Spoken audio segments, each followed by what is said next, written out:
देख रहे हैं सत्य हिंदी .com।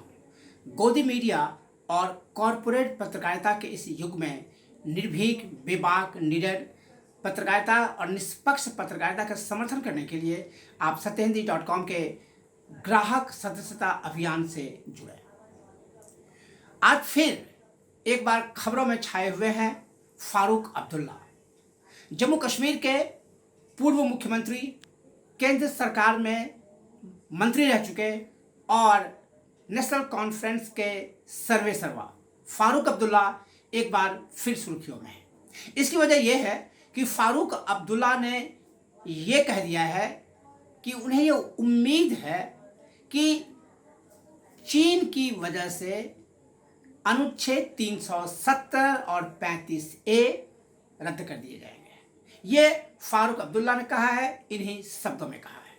मामला क्या है आपको हम बताते हैं तफसील से। फारूक अब्दुल्ला ने इंडिया टुडे को दिए गए एक इंटरव्यू में चीन के मुद्दे पर यह कहा कि चीन ने कभी भी अनुच्छेद 370 को खत्म करने, 35A को खत्म करने को स्वीकार नहीं किया और जो चीन का मौजूदा संकट है वह इसी वजह से है।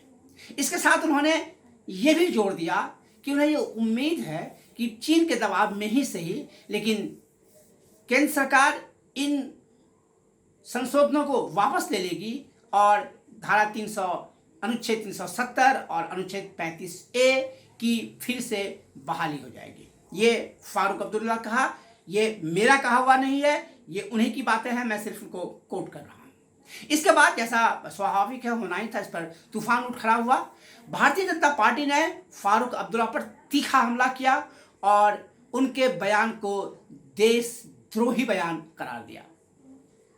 बीजेपी के प्रवक्ताओं ने जोर देकर कहा कि फारूक अब्दुल्ला का बयान चीन के समर्थन में है और वो ऐसा कहकर चीन की आक्रामकता, चीन के आक्रमण और चीन के विस्तारवाद को उचित ठहरा रहे हैं, जायज ठहरा रहे हैं। लेकिन बीजेपी के इन प्रवक्ताओं ने यह नहीं कहा कि चीन के साथ संकट किस मुद्दे पर है, क्योंकि भारत सरकार तो आधिकारिक तौर पर यह भी नहीं मानती है कि चीन ने घुसपैठ की है। खुद प्रधानमंत्री कह चुके हैं, एक नहीं कई बार कह चुके हैं कि चीन की सीमा, माफ कीजिएगा, प्रधानमंत्री ने यह कहा है कि भारत की सीमा में किसी ने घुसपैठ नहीं की है और भारत की सरजमीन पर किसी ने कब्जा किया हुआ, बैठा हुआ नहीं है। इसके बाद से रक्षा मंत्री, विदेश मंत्री, तमाम लोग इसी तरह की बातें कहते रहे। यहाँ तक कि संसद में भी लिखित सवाल के जवाब में भी मंत्रियों ने इसी लाइन पर सरकार को डिफेंड किया और इसी तरह की बातें कही। लेकिन बात है फारूक अब्दुल्ला की कि फारूक अब्दुल्ला ने ये बात क्यों कही और फारूक अब्दुल्ला की ये बात कहने का क्या मतलब है, इसका क्या इम्प्लीकेशन हो सकता है। फारूक अब्दुल्ला के कहने का कुल मामला ये था कि वो अनुच्छेद 370 में हुए संशोधन 35A को हटाए जाने के खिलाफ थे। उन्होंने जब चीन की बात आई तो उन्होंने कुछ तंज कसा और ये कहा कि चीनी राष्ट्रपति शी जिनपिंग को मैंने नहीं बुलाया है।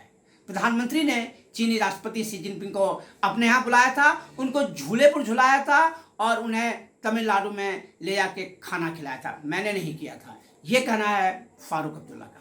फारूक अब्दुल्ला ने इसके साथ ही ये भी कहा कि चीन के साथ जो अभी जो तनातनी है, जो संबंध खराब है, इसके पीछे ये वजह है। फारूक अब्दुल्ला इस तरह पहले भी विवादास्पद बयान देते रहे हैं और उसको लेकर के वो चर्चा में रहे हैं, सुर्खियों में रहे हैं, उनकी आलोचना भी कई बार हो चुकी है। इसी तरह एक बार जो POK है, पाक अधिकृत कश्मीर, पाक ऑक्युपाइड कश्मीर, उसके मुद्दे पर भी फारूक अब्दुल्ला ने ऐसा कुछ कहा था जिसकी काफ़ी तीखी आलोचना हुई थी। तो फारूक अब्दुल्ला ने जो कुछ कहा है उस पर प्रतिक्रिया स्वाभाविक है, उसकी आलोचना होना स्वाभाविक है, लेकिन इसके साथ ही हमें यह भी सोचना चाहिए कि फारूक अब्दुल्ला ने जो कुछ कहा है उसका मेरिट क्या है और उनकी बातों में कितनी सच्चाई है और इस पर केंद्र सरकार का क्या रुख है।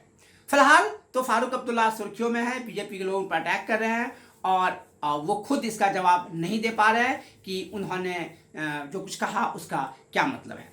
ये बात इसलिए भी महत्वपूर्ण है कि फारूक अब्दुल्ला काफ़ी समय तक पिछली बार जो 5 अगस्त 2019 को जो बदलाव हुए और उसके बाद जिस तरह कश्मीर के तमाम बड़े नेताओं को जेल में डाल दिया गया, फारूक अब्दुल्ला भी जेल में थे, कई महीने बाद वो जेल से बाहर निकले और उसके बाद उनके रूप में थोड़ी सी नरमी तो जरूर थी, लेकिन वो अनुच्छेद 370 में हुए संशोधन और 35A के खात्मे के मुद्दे पर काफ़ी आक्रामक अभी भी हैं।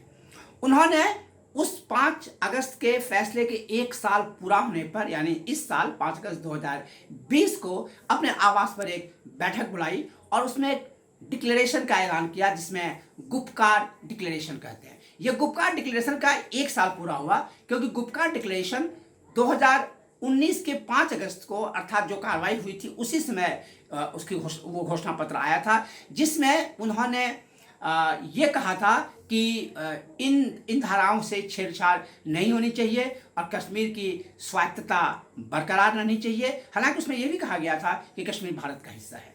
तो फारूक अब्दुल्ला कश्मीर को लेकर के, गुपकार डिक्लेरेशन के लेकर के काफ़ी आक्रामक है। फारूक अब्दुल्ला लंबे समय तक जेल में रहकर आया है। फारूक अब्दुल्ला मुख्य धारा के होकर भी अभी भी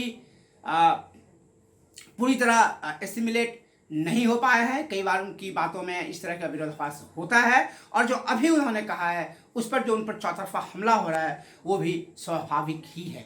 तो अब फारूक अब्दुल्ला आगे क्या करते हैं, फारूक अब्दुल्ला पर क्या सफाई देते हैं या अपनी बातों के साथ जस्टिफाई करते हैं, वो हमें आने वाले दिनों में जल्दी ही मालूम पड़ जाएगा। फिलहाल आप देखते रहिए सत्यहिंदी.com। आप हमारे फेसबुक पेज को लाइक करें, फॉलो करें, हमारे ट्विटर अकाउंट को फॉलो करें, सब्सक्राइब करें हमारे यूट्यूब चैनल को। देखते रहें सत्यहिंदी.com। सत्य हिंदी के और वीडियोस को देखने के लिए हमारे YouTube चैनल को सब्सक्राइब करें और सीधे नोटिफिकेशन पाने के लिए बेल आइकन दबाएं।